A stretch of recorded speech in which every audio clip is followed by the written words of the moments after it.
தன்னுடைய சின்ன சிறு சிறகுகள் வலிச்சா கூட தன்னம்பிக்கையோட தான் கொண்ட இலக்கம் அடையுதுங்களா? அந்த 5 அறிவு படைச்ச பறவைக்கு இருக்கிற தன்னம்பிக்கை கூட 6 அறிவு படைச்ச இளைஞர்களிடம் ஏன் இல்ல? ஒரு இளைஞர் சொல்றான், சார் மார்ச்ல விட்டுட்டு நான் அக்டோபர்ல எழுதிக்குவேன், இளைஞர்களிடம் ஏன் இல்ல? ஒரு இளைஞர் சொல்றான், சார் மார்ச்ல விட்டுட்டு நான் அக்டோபர்ல எழுதிக்குவேன், மேத்ஸ் குரூப் எடுத்து என்னால மார்க் ஸ்கோர் பண்ண முடியும்னா அக்ரி குரூப் எடுத்துக்குவேன், மருத்துவ படிப்புக்கு சீட்டு கிடைக்கலனா நான் மருந்து குடிச்சிட்டு செத்து போயிடுவேன், எதிர் விட்டு மாலா கிடைக்கலனா பக்கத்து விட்டு ஷீலாவையாவது நான் தள்ளிக்கிட்டு போவேங்கிற பாருங்க. தாமேலே இவனுக்கு தனக்கே நம்பிக்கை இல்ல. எதிர் விட்டு மாலா கிடைப்பாளான்றதே அவனுக்கு டவுட்டு, இல்ல பக்கத்துல இருக்கல தள்ளிட்டு போலான்னு சொல்றான் பாருங்க. இந்த மாதிரி தன்னம்பிக்கையே இல்லாம இருக்காம பாருங்க தர்தலைங்க, அவங்கள தான் சார் நாடு கடத்தணுங்கிறேன். ஒரு மிஷன் சார். என்ன கண்ணு? நாடு கடத்துனா என்ன சார்? மன்னர்கள் காலத்துல ஒரு நாட்டுக்குள்ள மக்கள் வசிப்பாங்க. இங்க யாராவது தப்பு பண்ணிட்டானா அவனை இந்த நாட்டை கொண்டு ஒரு கொஞ்சம் தூரத்துக்கு ஒரு அப்படியே விட்டா வனாந்தரமா இருக்கும், வெறும் காடா இருக்கும், ஒரே பாலைவனமா இருக்கும், சோறு கிடைக்காது, தண்ணி கிடைக்காது, எதுவுமே கிடைக்காது, ரொம்ப கஷ்டமா இருக்கும். அந்த மாதிரி இடத்துக்கு தப்பு பண்ணிட்டா கொண்டு விடுவாங்க சார். அங்க மனுஷங்க இருப்பாங்க சார்.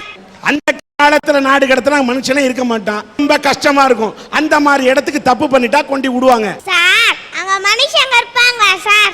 அந்த காலத்துல நாடு கடத்தினா மனுஷனே இருக்க மாட்டான், இப்ப இருப்பாங்க. என்ன பண்ணலாம்? இப்ப நாடு கடத்தினா அங்கேயும் போய் அதே தப்பு தானே சார் செய்வாங்க. நியாயம் உனக்கு நல்லா தெரியுது. அதனால என்ன பண்ணலாம்? நிலால போட்டுடலாமா? நிலால போட்டு அங்க போய் அந்த நிலாவத்தான் நான் கையில பிடிச்சேன்னு பாட ஆரம்பிச்சிருவான். அது உண்மைதான் சார். சரி, இளைஞனிடம் நாட்டை கொடுத்து பாருங்கள், நான் வல்லரசாக்குகிறேன்றான். இந்த இளைஞனா சார் வல்லரசாக்க போறான்? இளைஞர்களே, சில சமயங்களில் முயற்சிகள் தவறலாம், ஆனால் நீ முயற்சி செய்ய தவறாதேன்னு தான் சார் நான் சொல்றேன். சபாஷ். நம்ம நாட்டுல நிறைய இளைஞர்கள் படிச்சிட்டு இருக்கான், படிச்சு முடிச்சிருக்கான். ஆனா தான் படிச்ச படிப்புக்கேத்த வேலை கிடைக்கிற வரைக்கும் நான் எந்த வேலைக்கும் போக மாட்டேன் அப்படிங்கிறான். வீதிக்கு ஒரு டீ கடை, டீ கடைக்கு ஒரு பெஞ்ச போட்டுறான், அங்கிட்டு 4 பசங்க உட்காந்துக்கிறானுங்க. அந்த பக்கம் போற வர பொம்பளைங்களா பார்த்து என்ன தெரியுமா பாடுறான்? அரிது அரிது மானிடலாய் பிறத்தல் அரிது, அதனிலும் அழகான பெண்ணுக்கும் ஐஸ்வர்ய ராயுக்கும் அத்தை மகனாக பிறப்பதே பெரிது. அட எடுபட்ட நாயே, உங்க அப்பனை போய் பார்த்தாக்கா குடிக்கிறதுக்கு கூழும் கோமணமும் கட்டிக்கிட்டு ஏறு ஓட்டிக்கிட்டு இருக்கான். இந்த திருவண்ணாமலையில என்ன வலை இல்ல? பக்கத்துல இருக்க பெங்களூர்ல போயிட்டு எனக்கு வேலை கொடு வேலை கொடுன்னு பிச்சை எடுத்துக்கிட்டு இருக்கியே, இந்த திருவண்ணாமலையில் இருக்க வேலையை ஒழுங்கா செஞ்சா நீ ஏன் அங்க போய் பிச்சை எடுக்க போற? ரசிகர் மன்றம் வைக்கிறதா சொல்லிக்கிட்டு நிறைய இளைஞர்கள் நாசமா போய்கிட்டு இருக்கான். தன்னுடைய தலைவர்களை நெஞ்சில பச்சை குத்தி வச்சுட்டானுங்க. அதுக்கப்புறம் அவங்க படம் போட்ட ஷர்ட்டை போட்டுட்டானுங்க. கொஞ்சம் இப்ப டென்ட் மாறி இருக்கு சார். 60 அடி உயரத்துல கட் அவுட் வச்சு அபிஷேகம் பண்ண ஆரம்பிச்சுட்டான். முதல்ல என்ன பண்ணா? பால் அபிஷேகம் பண்ணான். ரெண்டாவது என்ன அபிஷேகம் பண்ணா? கொஞ்ச நாள்ல காசு அபிஷேகம் பண்ணான். 4 மாசத்துக்கு முன்னாடி நாசமா போன நாய்ங்க பாண்டிச்சேரியில பீர அபிஷேகம் பண்ணுதுங்க சார். இதுங்களெல்லாம் என்ன சார் பண்றது? அவன் ஒவ்வொரு அபிஷேகமா பண்ண அவன் வீட்டுல இருக்க அண்டானோ குண்டானோ அடக்கி கடக்கு போயிட்டு இருக்கு. ஒரு நடிகனுடைய ரசிகனாக இருப்பது தவறு என்று நான் சொல்ல மாட்டேன். ஆனால் ரசனை என்பது அண்டானோ குண்டானோ அடக்கி கடக்கு போயிட்டு இருக்கு. ஒரு நடிகனுடைய ரசிகனாக இருப்பது தவறு என்று நான் சொல்ல மாட்டேன். ஆனால் ரசனை என்பது ரசனையோடு இருக்க வேண்டும். எத்தனையோ இளைஞர்கள் ரசிகர் மன்றத்து தோழர்கள் இரத்த தானம் செய்கிறார்கள், ஏழை குழந்தைகளுக்கு உதவுகிறார்கள், வாழ்க்கையிலே பெண்கள் வாழ்க்கை நடத்த வேண்டும் என்று தையலந்திரம் கொடுக்கிறார்கள். ஆனால் கட் அவுட்டுக்கு பாலாபிஷேகம் செய்கிறார்கள் என்று சொன்னால் என்ன பொறுத்த வரைக்கும் அந்த கட் அவுட்டுக்கு பாலாபிஷேகம் பண்றதை விட 4 ஏழை குழந்தை 10 ஏழை குழந்தை பசிச்சுட்டு சோத்துக்கு வழி இல்லாம பாலுக்கு வழி இல்லாம இருந்த அந்த குழந்தைக்கு பாலாபிஷேகம் பண்ண வேண்டும் என்று அந்த இளைஞர்களிடத்தில் அந்த ரசிகரிடத்தில் என் கோரிக்கையை தான் நான் வைப்பேன். ஒரு நடிகருடைய படத்தின் ஒளிநாடா வெளியீடு, அங்க கட் அவுட்டுக்கு பாலாபிஷேகம் செய்கிறார்கள், அந்த புகைப்படத்துக்கு பாலாபிஷேகம் செய்கிறார்கள். சூடம் கொளுத்தி ஆராதனை பண்றாங்க. அந்த புகைப்படத்தில் 4 ரசிகன் இளைஞன் நின்று இருந்தா கூட நான் வேதனைப்பட்டிருக்க மாட்டோமா? பெண்கள் நிற்கிறார்கள், சேலை அணிந்த பெண்கள் நிற்கிறார்கள். ஆண் கெட்டா பரவாயில்லம்மா, ஆண் கெட்டாது இந்த நாட்டை சம்பவமா, ஒரு பெண் கெட்டாது சரித்திரமா. இன்னொன்னு சொல்றேன், 2 நடிகர்களுடைய ரசிகர் மன்றத்து தோழன் அடிச்சுக்கிட்டான், ஒருத்தனை வெட்டினான். இன்னொரு ரசிகர் மன்ற தலைவர் இன்னொரு நடிகனோட ரசிகனை போய் வெட்டினான். 2 பேரும் செத்து போயிட்டான். அந்த ரசிகர் மன்றத்து தோழனுக்கு அந்த ரசிகர் மன்றத்தின் தலைமையிலிருந்து 10,000 ரூபாய் கொடுக்குறாங்க. எதிராக இருக்கக்கூடிய நடிகரோட ரசிகர் மன்றத்து தோழனுக்கு அவங்க தலைமையிலிருந்து 10,000 ரூபாய் கொடுக்குறாங்க. அந்த நடிகர் கூட வந்து பணம் கொடுக்கல, அவங்க ரசிகர் மன்றத்து சார்பில் கொடுக்குறாங்க. 10,000 ரூபாய் போய் சேர்ந்தது. செத்தவன் 2 பேர் அடிச்சுக்கிட்டு செத்தானே, அவன் பொண்டாட்டி இன்னைக்கு ரோட்ல நிக்கிறா. படங்கள் வெளியாகி கொண்டுதான் இருக்கிறது. யாருக்கா யார் அடிச்சுக்கிட்டா, யார் வெட்டிக்கிட்டா? எதிரி நடிகனுடைய ரசிகனை அடித்து நீ மேலோகத்துக்கு அனுப்பினால், உன்னை அடித்து ஒருவன் மேலோகத்துக்கு அனுப்பினால், உன் வீட்டிலே குழந்தைகள் பட்டினி கிடந்தால், உன் மனைவி கட்டினி கிடந்தால் யார் சோறு போடுவார்? இதை இளைஞர்கள் சிந்திக்க வேண்டும். இப்ப இங்க ஒரு வயசான பாட்டியோ இல்ல தாத்தாவோ வந்து ஐயா தர்மம் போடுங்க சாமின்னு கேட்டா என்ன பண்ணுவீங்க? அவங்க தள்ளாத வயதில் இருக்காங்களே, பரவாயில்ல தர்மம் போடலான்னு போடுவோம். போடுவீங்கன்னு சொன்னீங்கல்ல, அவங்க உங்களுக்கு சொந்தமா பந்தமா ஒட்டா உறவா? மனித நேயம்தான். இப்படி எந்த விதத்திலுமே சம்பந்தம் இல்லாத ஒரு ஆளுக்கு போடணும்னு தோணுச்சு பாருங்க, அதுதான் சார் மனிதாபிமானம். ஆனா இப்ப பாருங்க, 10 மாசம் சுமந்து பெத்து வளர்த்து படிக்க வச்சு ஆளாக்குன தாய் தகப்பனுக்கு கூட ஒரு வாய் கஞ்சி ஊத்த மனசு இல்லாம அடிச்சு வீட்டை விட்டு வெளியே துரத்தி முதியோர் இல்லத்துல போய் சேர்க்கிறாங்க பாருங்க. அந்த மனிதாபிமானமே இல்லாத பிள்ளைகளை தான் சார் நாடு கடத்துவேன். சார் சுயநலவாதிங்கிறது யார் தெரியுங்களா? மனிதாபிமானமே இல்லாம இருக்காங்க பாருங்க, அவங்க எல்லாருமே சுயநலவாதிங்க தான். நம்ம நாட்டில் என்ன வளம் சார் இல்லை? அன்னைக்கு பாடினாங்க சார் ஒரு படத்துல, என்ன வளம் இல்லை இந்த திருநாட்டில், என் கையை ஏந்த வேண்டும் வெளிநாட்டில். என்ன வளம் சார் இல்லை? கனிம வளம் இல்லையா, கரிம வளம் இல்லையா? எல்லா வளமும் இருக்கு சார். இருந்தாலும் இன்னைக்கு எல்லா இளைஞர்களும் வெளிநாட்டுக்கு போறாங்க. காரணம், தான் குடும்பம் நல்லா இருக்கணும், தான் நல்லா இருக்கணும். இப்படி எல்லாரும் தான் சொல்லிட்டு எல்லாரும் வெளிநாட்டுக்கு போயிட்டீங்கன்னா வளரும் இந்தியா எப்படி சார் வளர்ந்த இந்தியாவா மாறும்? அதனால தான் சொல்றேன், அந்த மாதிரியான இளைஞர்களை நாடு கடத்துவேன்னு. சார் நம்ம இந்தியா எப்படிப்பட்ட இந்தியா தெரியுங்களா? வேற்றுமையில் ஒற்றுமை கொண்ட நாடு. சாதி மதம் இனம் மொழி கலாச்சாரம் பண்பாடு எல்லாத்துலயும் வேறுபட்டு இருந்தாலும் இந்தியர் என்ற ஒரு வார்த்தை இருக்கு பாருங்க, அதுதான் சார் மகத்தானது. குஜராத்ல பூகம்பம் நடந்தாலும் சரி, ஒரிசாவில் நிலநடுக்கம் நடந்தாலும் சரி, மற்ற எல்லா மாநிலத்திலும் உதவிக்காரன் நீட்டுறாங்க பாருங்க, அது மனிதாபிமானம். இப்படிப்பட்ட இந்தியாவில் இப்படியும் ஒரு மாநிலம் இருக்கு சார். தவிக்கிற வாய்க்கு தண்ணி கொடுக்கறது சாதாரண மனிதாபிமானம். அதை கூட நம்ம பக்கத்து மாநிலம் செய்யலையே சார், அதை நான் என்னன்னு சொல்றது? பக்கத்து மாநிலம் செய்ய தரல, மக்கத்து மாநிலத்தை பத்தி வருத்தப்படுறேன். எந்த மாநிலம்? கர்நாடகா சார். கர்நாடகாவில் தமிழ்நாட்டுக்கு தண்ணி தரல, நீ வருத்தப்படுறன்ற. ஆனால் தமிழ்நாட்டில் இருக்கக்கூடிய நாம் எப்படிப்பட்டவர்கள் தெரியுமா? உதாரணம் சொல்ற, ஏன் கர்நாடகத்தில் போய் தமிழ் பட ஷூட்டிங் எடுக்க போனவங்களை அடிச்சு உதைக்கிறாங்க. ஆனால் தமிழ்நாட்டிலே கர்நாடகாவிலிருந்து கன்னட படம் எடுக்க வந்தார்கள். அந்த கன்னட படம் எடுக்க வந்தவர்களுக்கு தமிழக முதல்வர் தமிழின தலைவர் டாக்டர் கலைஞர் அவர்கள் பாதுகாப்பு கொடுத்தார். அப்படிப்பட்ட நாடு இந்த தமிழ்நாடு. ஆனால் கர்நாடகத்திலே ஒரு தமிழ் படத்தை கூட ஓட விட மாட்டோம் என்று அடிக்கிறார்கள், உதைக்கிறார்கள். தமிழ்நாட்டுக்கு காவிரியிலே தண்ணீர் தர மறுக்கிறார்கள். நான் இந்தியாவில் தான் இருக்கிறேனா? தேசிய ஒருமைப்பாடு என்று சொன்னாய், இந்தியா ஜெயிக்க வேண்டும் என்று குரல் கொடுக்கிறோம். சுனாமியிலே பாதிக்கப்பட்டால் ஓடோடி வந்து உதவி செய்கிறோம். குஜராத்திலே பூகம்பம் என்றால் தமிழ்நாட்டிலே துடித்தோமே, கண்ணீர் வடித்தோமே. ஆனால் தமிழ்நாட்டுக்கு தண்ணீர் தர மறுக்கிறார்கள், தமிழ் படத்தை ஓட விடாமல் தடுக்கிறார்கள். எங்கே போய் சொல்ல முடியும்? டென்ஷன் ஆகாதீங்க சார், தண்ணி குடிங்க சார். நீ என்னம்மா எனக்கு நீ தண்ணி தர, தமிழ்நாட்டுக்கு தண்ணி தர மாட்டேங்கிறான் நான் பேசிக்கிட்டு இருக்கேன். எனக்கு தண்ணி தர, எனக்கு இந்த தண்ணி தேவையில்ல. எனக்கு காவேரியில தண்ணி வேணும். அன்னக்கொடி என்ற இந்த பெண்ணின் வாழ்க்கையில் இந்த அம்மாவோட அவல கதையை நீங்க கேட்டீங்கன்னா ரொம்ப வேதனையா இருக்கும். இந்த அம்மாவுக்கு கல்யாணம் பண்ணணும்னு ஒரு புரோக்கர் தேடி போயிருக்கிறாங்க. தாய் மாமனே கல்யாண புரோக்கர். அந்த தாய் மாமன் ஒரு மாப்பிள்ளை இந்த பொண்ணுக்கு தேடி கொடுத்துருக்கிறாரு. மாப்பிள்ளையை தேடி கல்யாணம் பண்ணிட்டாங்க. கல்யாணம் பண்ணி இந்த பெண், இந்த அன்னக்கொடி பல எத்தனையோ கனவுகளை, வண்ண கனவுகளை சுமந்து கொண்டு தன்னுடைய திருமணம் முடிந்தவுடன் சாந்தி முகூர்த்தத்துக்காக, அந்த முதலிரவுக்காக அந்த அறைக்கு செல்கிறார். கணவன் அங்கே அறையிலே, கட்டில் அறையிலே அமர்ந்திருக்கிறார். சினிமா காட்சி அல்ல, ஒரு நாள் அல்ல, 2 நாள் அல்ல, ஒரு வாரமா பேசவே இல்லை. ஏதோ பேசுறார் சம்பந்தம் இல்லாம. என்னங்க புருஷன்றீங்க?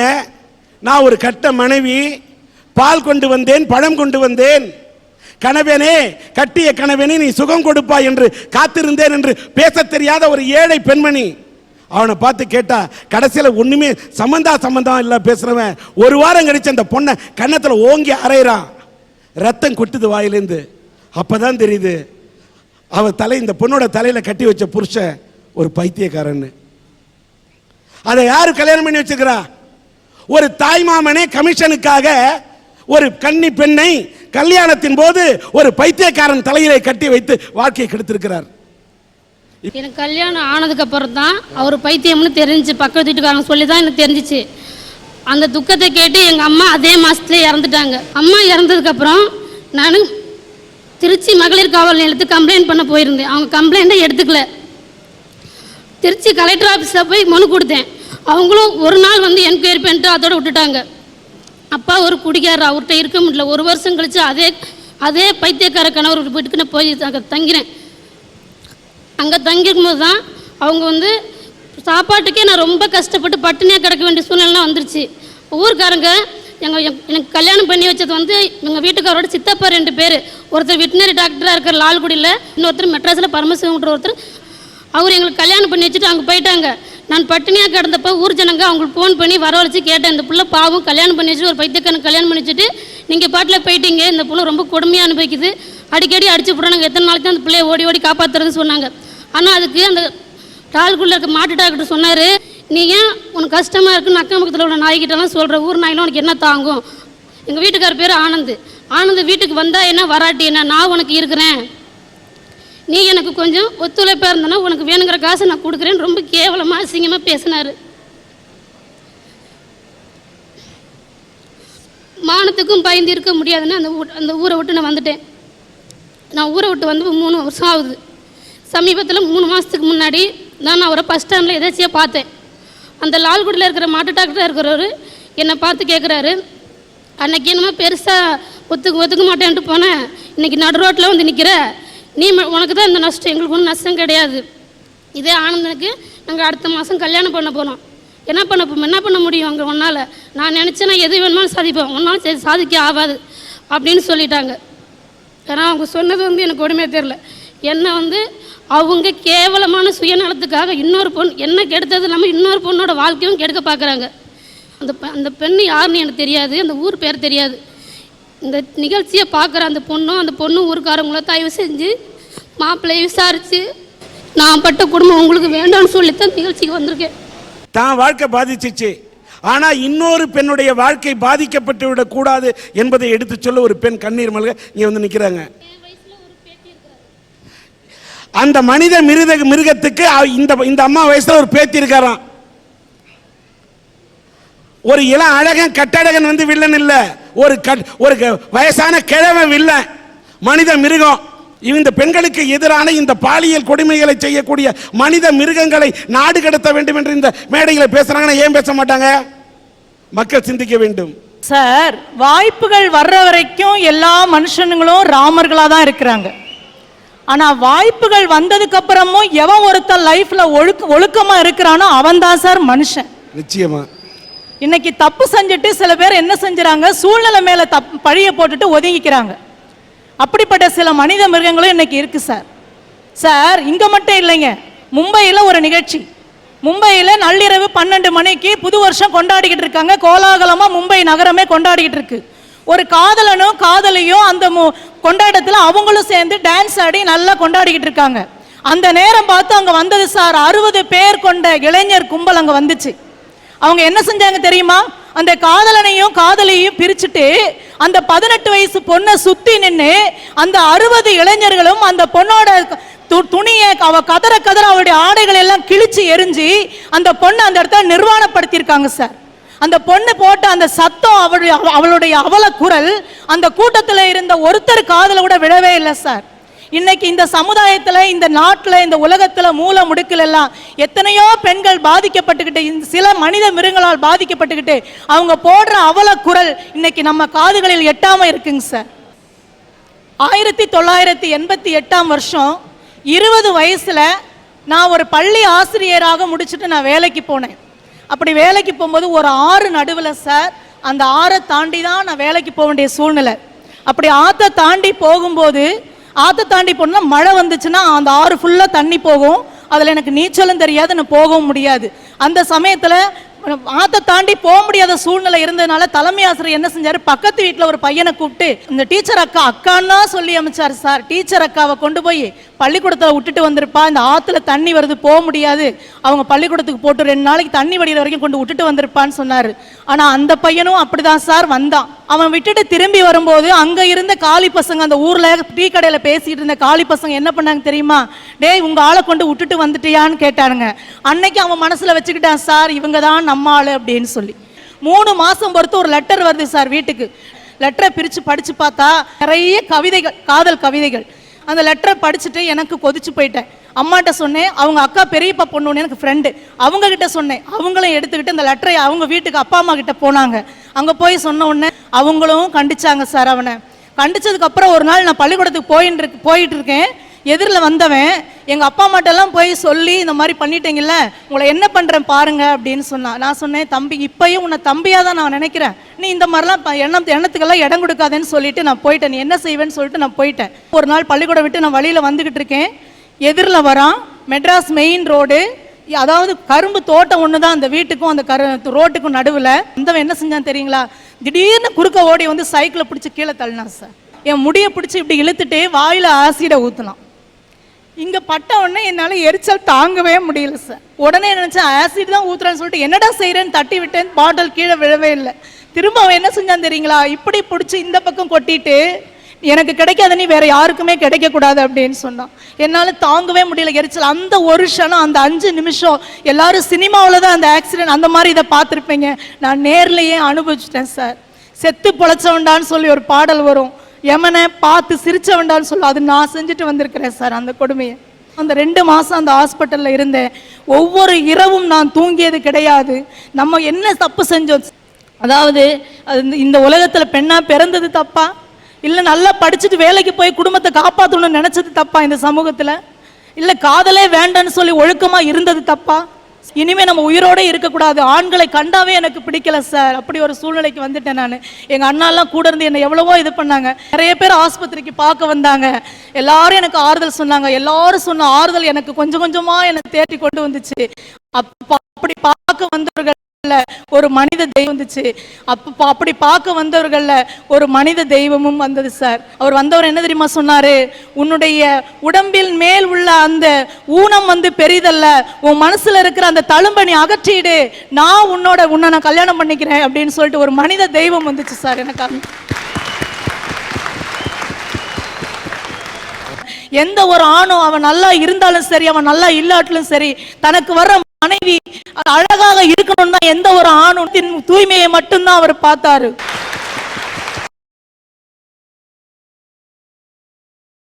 சரி, அவன் நல்லா இல்லாட்டிலும் சரி, தனக்கு வர்ற மனைவி அழகாக இருக்கணும் தான் எந்த ஒரு ஆணும் நினைப்பான். ஆனா என்னுடைய கணவர் என்னுடைய உள்ளத்தின் தூய்மையை மட்டும்தான் அவர் பார்த்தாரு. நான் சில நேரத்தில் வேகமாக பேசுவேன், சில நேரத்தில் மனசு தாங்க முடியாமல் பேசுவேன். நீங்கள் இந்த சமுதாயத்தில் மனித மிருகம் இருக்கிறது என்று சொல்லிக் கொண்டிருந்த இதே அம்மா ஒரு மனித தெய்வம் இருக்கிறது என்று இந்த பெண்ணுக்கு வாழ்க்கை கொடுத்த ஒரு கணவரை பற்றி சொன்னார். அவனும் இந்த சமுதாயத்தில் தான் சார் இருக்கான். அந்த மனித தெய்வத்தை நான் மேடைக்கு அழைக்கின்றேன்.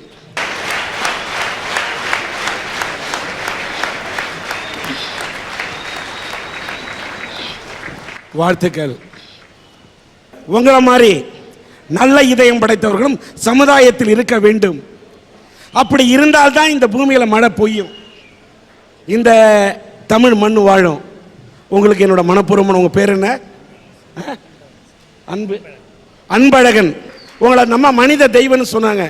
இப்படிப்பட்ட மனித தெய்வமும் இருக்கின்ற இந்த சமுதாயத்தில் தான் சில மனித மிருகங்கள் அந்த பெண்களுக்கு எதிராக பாலியல் கொடுமையிலே ஈடுபட்டு கொண்டிருக்கிறார்கள். தனி மனித ஒழுக்கத்தோடு போராடுவேன். இப்படிப்பட்ட விஷயத்தை அச்சப்படாமல் இந்த அரட்டை அரங்கத்திலே பெண்ணே நீ முடங்கி கிடக்க கூடாது, பாரதி கண்ட புதுமை பெண்ணாக நீ பொங்கி வர வேண்டும் என்று நாங்கள் சொன்ன கருத்தை ஏற்றிக்கொண்டு இந்த அரங்கத்துக்கு வந்து உரையாற்றிய பெண் சிங்கமே, உன்னை மனதார பாராட்டுகிறேன்.